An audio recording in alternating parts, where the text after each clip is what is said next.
No guys, what? I'm bringing something really cool back to the channel. Action-related visual effects tutorials. It's been a crazy long time since the last action-related tutorial, and now we're gonna bring those back with a freaking blast. Also, wait. But also, Black Friday is happening right now, and I am partnering up with ActionVFX.com once again to bring you guys amazing Black Friday deals. They have right now, for the next 12 hours, a 55% sale whole site wide. It's crazy, 55% off everything. And then from Black Friday to the 6th of December, they have a 50% sale of the whole site. So if you want to grab some extra discount, get it today. But then again, you have a week on you to get all the stuff you need. If you don't know what Action VFX is, wait.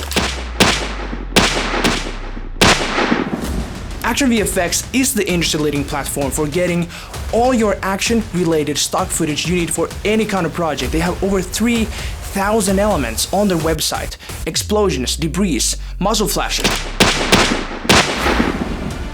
blood splatter, smoke, water, and pretty much everything else you need. But also, they have over 250 elements which are absolutely free of charge. So if you need something but you don't have the cash to burn, you can still get something out of their website. So definitely check the link in the description to grab yourself some amazing deals, some awesome free elements, and check what they have in store. It's pretty cool. You have all the details linked down below, and don't forget to use my referral code to help out the channel, but also getting some discounts. Alright guys, if nothing else, VK signing out, and I'll see you guys in the next VFX tutorial.